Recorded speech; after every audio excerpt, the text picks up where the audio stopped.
Good morning students. आज का lesson है आपका हिस्टैरिसीस लूप।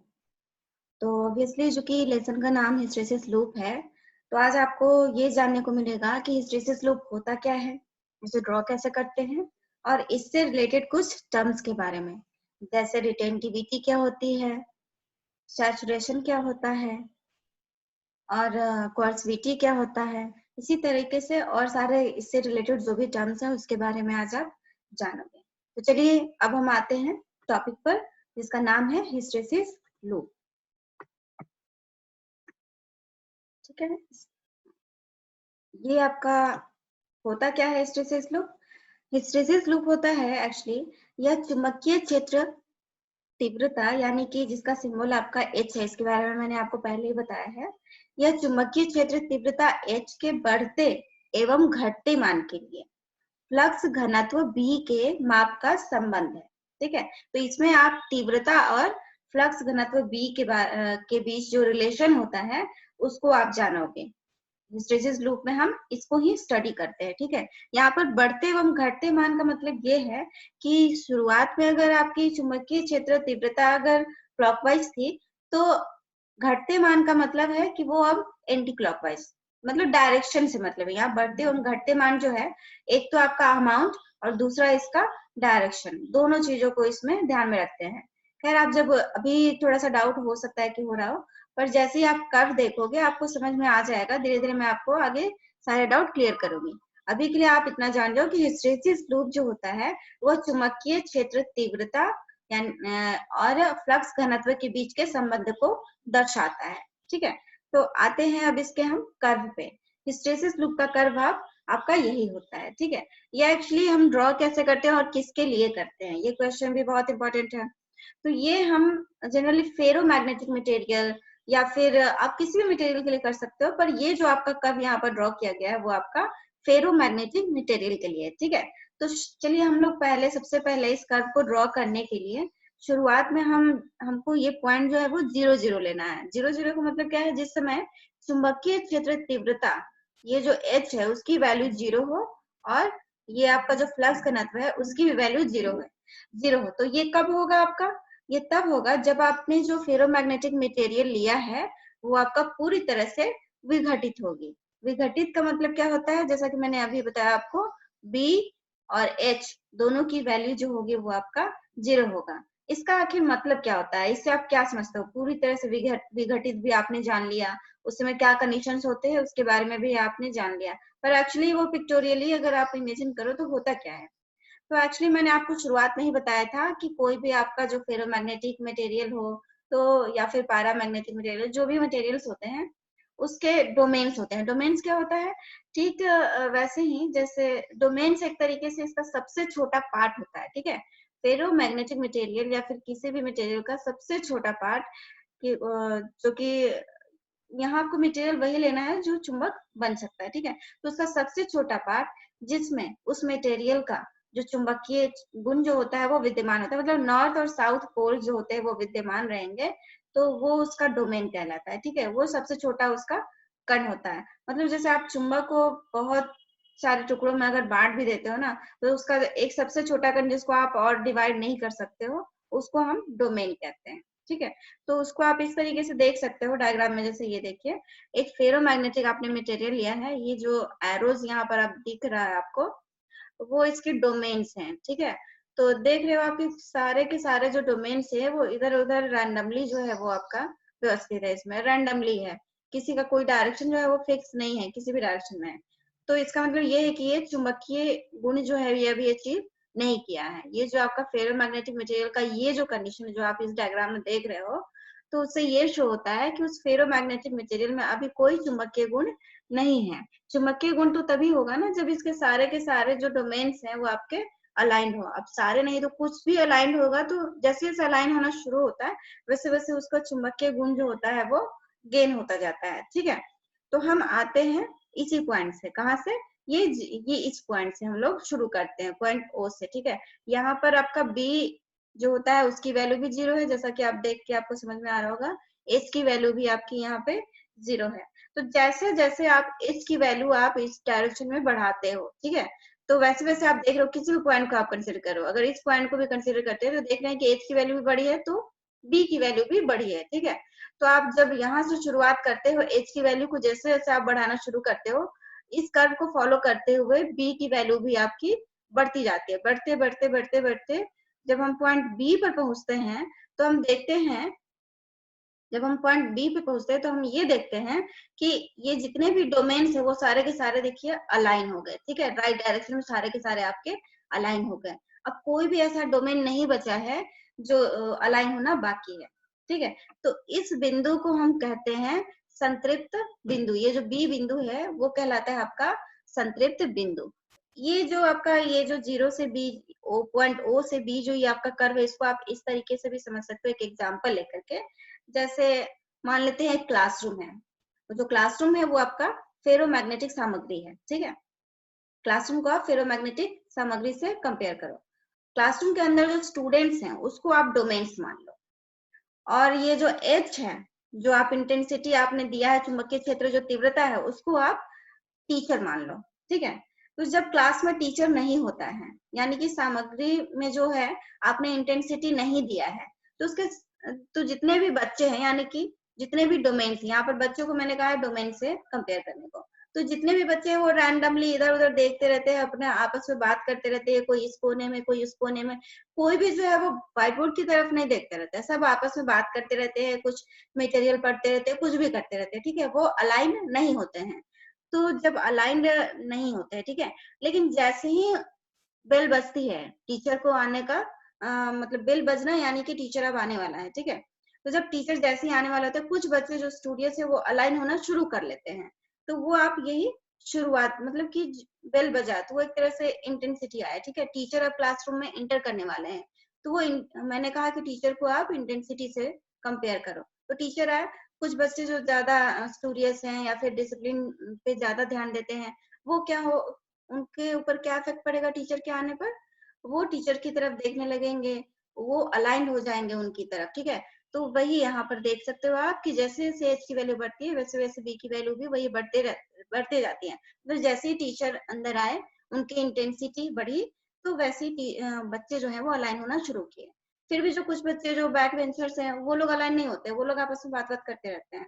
आपने आपको तो अच्छा एक्सपीरियंस होगा क्लासरूम का, तो वो अलाइन नहीं होते हैं, कुछ ना कुछ लोग हैं जो बात करते हैं। तो टीचर क्या करते हैं, थोड़ा डांट डांट लगाते हैं। टीचर जब डांट लगाते हैं तो जो बच्चे अलाइन नहीं थे वो भी टीचर की तरफ ध्यान देना शुरू करते हैं।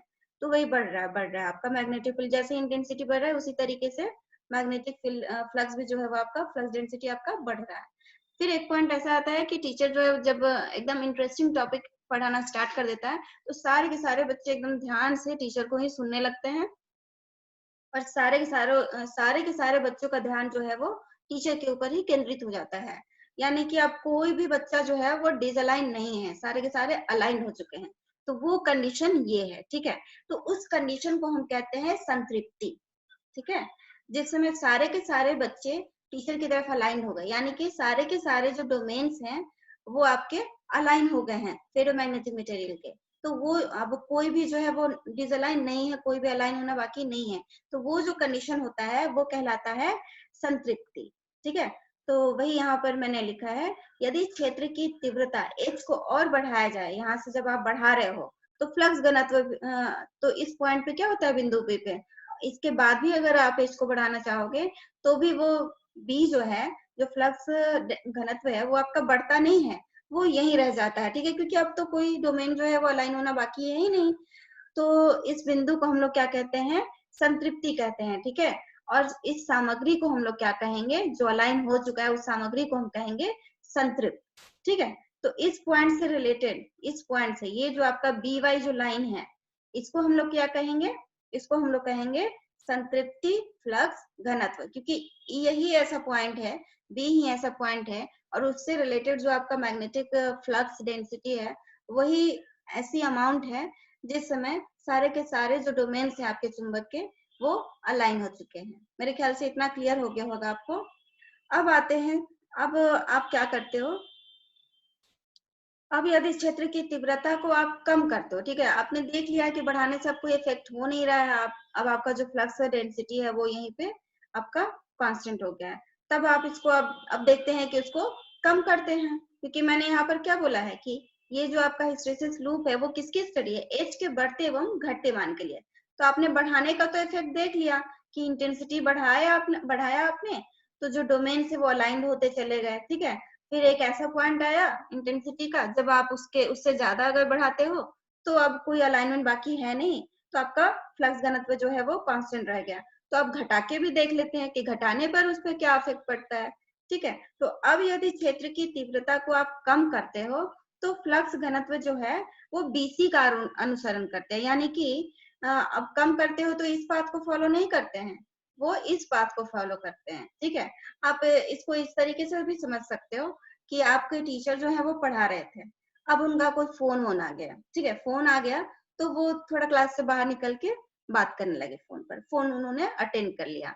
तो फिर क्या होता है, जो सामने के फ्रंट जो बेंचर्स होते हैं वो तो अलाइन रहते हैं, लेकिन धीरे धीरे जो आसपास के लोग हैं और भी पीछे के जो बच्चे हैं वो सब क्या है, वो डिसअलाइन होना शुरू कर देते हैं। लेकिन वो जो डिसअलाइनमेंट होता है वो बिल्कुल पहले की तरह नहीं होता है, ठीक है, वो बिल्कुल पहले की तरह नहीं होता है। कुछ बच्चे जो हैं वो अभी तक, जो अभी टीचर पढ़ा करके जस्ट क्लास से बाहर निकले उसको पढ़ते रहते हैं, कुछ बच्चे जो है वो बातें करने लगते हैं। तो अभी भी डिसअलाइनमेंट तो शुरू हुआ है लेकिन पहले की तरह नहीं, इसलिए वो इस बात को फॉलो ना करके डिफरेंट पाथ लेता है, ठीक है। अब ये फ्लक्स घनत्व देखिए, एच की वैल्यू जब आप घटा रहे हो, इस डायरेक्शन में आप जा रहे हो, तो फ्लक्स की डेंसिटी जो है वो भी आपकी कम हो रही है।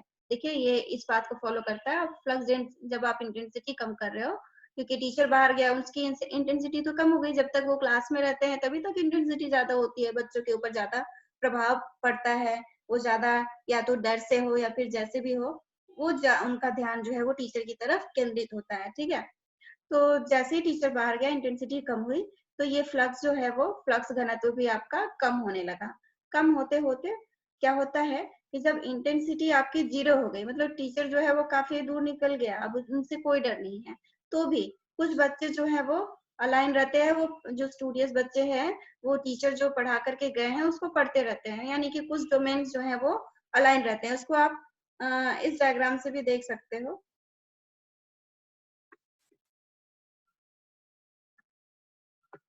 ये वाला डायग्राम, ठीक है। इस डायग्राम से आप देख सकते हो, हम बिंदु सी की बात कर रहे हैं। इस बिंदु सी पर जब क्षेत्र की तीव्रता शून्य हो जाती है, मैंने बताया कि अब क्षेत्र की तीव्रता जो है वो कम करते करते आपकी शून्य हो गई है, फिर भी देखिए फ्लक्स का जो घनत्व है वो इतना अमाउंट, ओसी अमाउंट जो है वो अभी बचा रह जाता है, ठीक है। तो उसको आप इस तरीके से समझ सकते हो, देखिए ये सारे बच्चों का आप देखिए, जब टीचर क्लास से बाहर निकल गए हैं उनकी इंटेंसिटी बिल्कुल 0 हो गई है, अब उनकी आवाज तक नहीं आ रही है क्लासरूम में कि हाँ वो यहाँ पे फोन पे बात कर रहे हैं या कहीं और है, वो बिल्कुल अलग हो गए, बहुत दूर चले गए हैं। तब भी कुछ बच्चे जो है वो ये देखिए अलाइंड है उसी डायरेक्शन में, ये जो डायरेक्शन था उसी डायरेक्शन में कुछ बच्चे जो है वो अलाइंड है अभी भी, लेकिन बाकी जो बच्चे हैं वो इधर उधर घूम गए हैं, कुछ और काम में अपना व्यस्त हो गए हैं, बात करने लगे हैं या जो भी कर रहे हैं, पर वो अब डिसअलाइन नहीं रहे। यही आपके डोमेन्स को दिखा रहा है, ठीक है। ये जो आपने सामग्री लिया था उसके कुछ सामग्री, उसके कुछ डोमेन्स तो अलाइन है पर बाकी जो है वो डिसअलाइन हो जाते हैं, तो इसी कंडीशन को यहाँ पर ओसी के रूप में दिखाया गया है, ठीक है। तो ये जो ओसी से रिलेटेड जो आपका फ्लक्स डेंसिटी है, ये जो मात्रा है फ्लक्स डेंसिटी का, उसको हम लोग कहते हैं रिमनेंट फ्लक्स घनत्व या फिर अवशेष, तो वही यहाँ पर दिखाया गया है। ओसी जो है वो आपका ये हो गया अवशेष। मेरे ख्याल से इतना समझ में आ गया होगा, फिर भी एक बार थोड़ा सा मैं इसको समराइज कर देती हूँ, क्योंकि इससे रिलेटेड ही आपके आगे के और टर्म्स आएंगे, ये सब पूरा कर्व आपको अभी पूरा करना है, ठीक है। आपने शुरुआत में क्या किया, जैसे जैसे आप चुंबकीय क्षेत्र तीव्रता को यानी कि इंटेंसिटी को बढ़ा रहे थे, वैसे वैसे फ्लक्स घनत्व आपका बढ़ रहा था और ये वाला पाथ आपका ये फॉलो कर रहा था।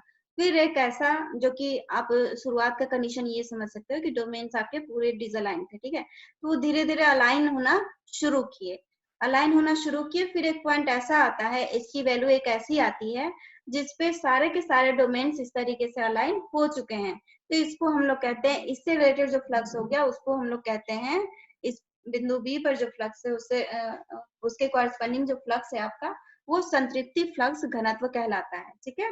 और उस पॉइंट पे जब सारे के सारे डोमेन्स आपके अलाइन हो गए तो वो जो सामग्री होती है वह संतृप्त सामग्री कहलाती है, ठीक है। और ये जो संतृप्ति कंडीशन है वो क्या हो गया आपका कि सारे के सारे डोमेन जो है आपके फेरोमैग्नेटिक सामग्री के वो अलाइन हो गए, तो उस फेनोमेनन को हम संतृप्ति कहते हैं। ठीक है, तो ये सब आपको समझ में आ गया होगा।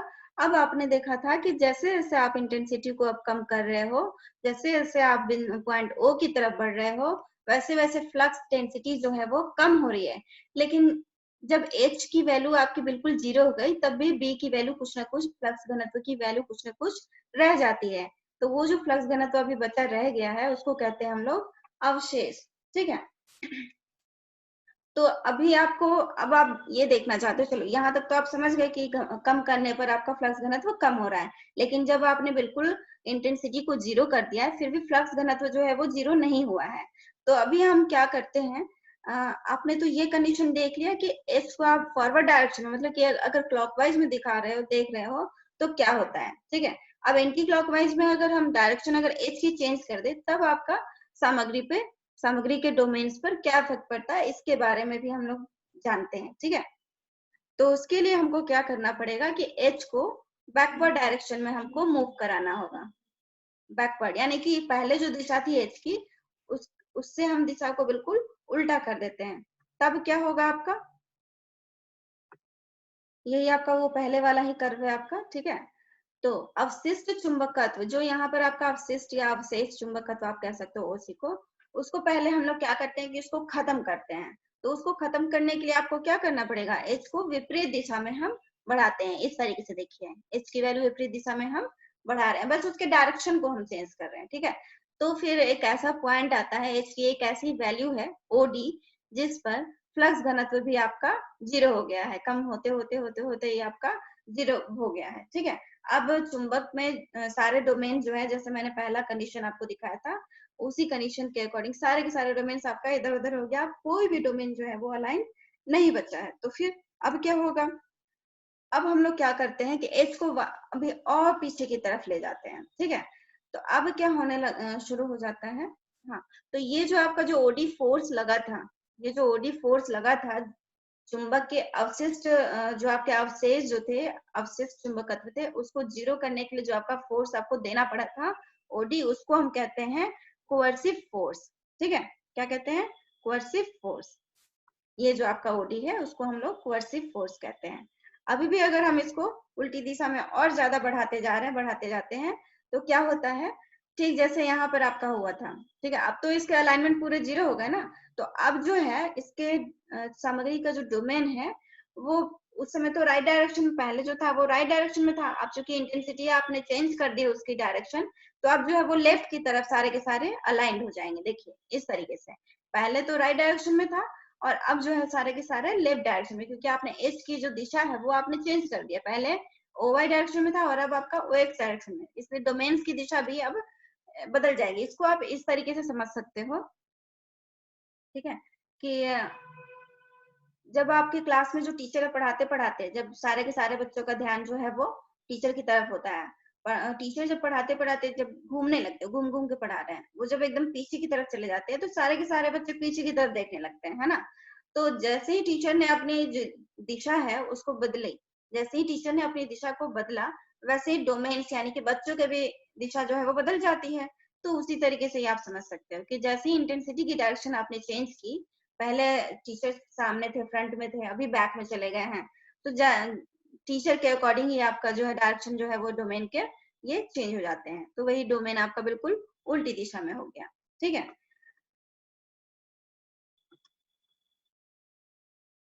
और इस पॉइंट के कॉरेस्पॉन्डिंग जो आपका, जैसे यहाँ पर आपका ये वाला जो बी वाई था आपका संतृप्ति फ्लक्स घनत्व था, उसी तरीके से आपका ई एक्स जो होगा वो आपका संतृप्ति फ्लक्स घनत्व होगा। इसके बाद भी अगर बैकवर्ड डायरेक्शन में आप बढ़ाते जाओगे एच को, तो फिर फ्लक्स घनत्व की जो वैल्यू है वो नहीं बदलती है, वो कांस्टेंट ही रह जाती है, क्योंकि इसमें सारे के सारे डोमेन्स आपके अलाइन हो गए, इसीलिए एक्स ई को हम संतृप्ति फ्लक्स घनत्व कहेंगे। ठीक है, वैसे ही जैसा कि यहाँ पर था, बिल्कुल वैसा ही। ठीक है, तो एक तो आपका ये वाला लाइन जो है पूरा आपका यहाँ से लेकर के ये वाला वक्र का ये पार्ट आपका क्लियर हो गया। ठीक है, अब हम इसको वापस से एच को यहाँ इस डायरेक्शन में हम वेरी कराते हैं, एक्स वाई डायरेक्शन में। यदि एच को आप एक्स वाई दिशा में वेरी कराते हो, तो फिर क्या होगा, ठीक, देखिए यहाँ पर आपका एक संतृप्ति बिंदु था बी, बी से आपका दूसरे संतृप्ति बिंदु के बीच में जो आपका कर्व था, बिल्कुल वैसा ही, देख रहे हो ना किस तरीके का कर्व है, बिल्कुल वैसा ही कर्व यहाँ से इस संतृप्ति बिंदु से इस संतृप्ति बिंदु की तरफ फॉलो होगा, बिल्कुल वैसा ही आप देख सकते हो। इसी का आपका ये इमेज है, बिल्कुल वैसा ही आपका है। ठीक है, तो अब फिर जैसे आपका एच को आप एक्स वाई दिशा में वेरी कराओगे तो फ्लक्स घनत्व जो है वो वक्र किसको फॉलो करेगी, जैसा कि आप यहाँ पर देख सकते हो ई एफ जी बी, जो कि बिल्कुल वैसा ही होगा जैसा ये आपका ये वाला कर्व था, बी सी डी ई की तरह है। ठीक है, तो अब आप जान गए होंगे कि किस तरीके से रिलेशन होता है, बी और एच में क्या क्या रिलेशन होता है, सारे टर्म्स आपने जान लिए हैं, कोएर्सिव फोर्स, संतृप्ति फ्लक्स घनत्व, अवशेष, सबके बारे में आपने जान लिया अच्छे से। ठीक है, डोमेन्स किस तरह से अलाइन हो जाते हैं, किस तरह से डिसअलाइन हो जाते हैं, उसके बारे में भी आपने जान लिया। यहाँ पर जो ये पूरी क्रिया में ये जो आपका कर्व बना है B C D E G F G B, ठीक है, ये जो आपका B C D E F G B, ये जो आपका पूरा कर्व है, इसको हम लोग कहते हैं हिस्टेरेसिस लूप या फिर हिस्टेरेसिस कर्व या फिर बीएच लूप, क्योंकि ये जो कर्व है आपका किसके किसके बीच खींचा गया है, आपका बी और एच के कॉरेस्पॉन्डिंग, इसलिए इसको बीएच लूप भी कहते हैं या फिर हिस्टेरेसिस लूप भी कहते हैं। तो इस पूरे जितने भी फिनोमेनन आपको जितने भी कंडीशंस मैंने बताया उससे आपने इतना तो जान ही लिया होगा कि जैसे जैसे आप एच को वेरी कराते हो उस तरीके से बी की वैल्यू भी आपकी वेरी होती है। ठीक है, इस रूप से यह स्पष्ट हो गया है कि फ्लक्स घनत्व चुंबकीय क्षेत्र की तीव्रता में बदलाव के साथ यानी कि एच में बदलाव के साथ बदलता है। ठीक है, इसी प्रभाव को हम हिस्टेरेसिस प्रभाव कहते हैं। ठीक है, तो आज आपने हिस्टेरेसिस प्रभाव के बारे में सब कुछ जान लिया है, इससे रिलेटेड सारे टर्म्स के बारे में जान लिया है आपने, बीएस कर्व के बारे में फुल्ली आप अवेयर हो गए हो। अब नेक्स्ट लेसन में आपको इसके लाभ हानि इसके बारे में और इससे रिलेटेड कुछ प्रॉब्लम्स के बारे में आपको बताया जाएगा। ठीक है, तो आज के लिए बस इतना ही। आप आपको अगर कोई भी डाउट हो इस पूरे कन्वर्सेशन में, पूरे इस क्लास में, तो आप उसको कमेंट बॉक्स में लिखिए और आपको मैं इससे भी आसान तरीके से बताने की कोशिश करूंगी, आपके सारे डाउट को क्लियर करने की कोशिश करूंगी। ठीक है, थैंक यू। आपको अगर अच्छा लगा हो तो ये वीडियो आपको अच्छा लगा हो तो लाइक कर दीजिएगा और शेयर भी कर लीजिएगा, ताकि और भी किसी को अगर इससे रिलेटेड कोई भी डाउट हो हिस्टेरेसिस लूप से रिलेटेड तो वो इस वीडियो को देख सकें। ठीक है, और सब्सक्राइब तो कर ही दीजिएगा। Okay, thank you.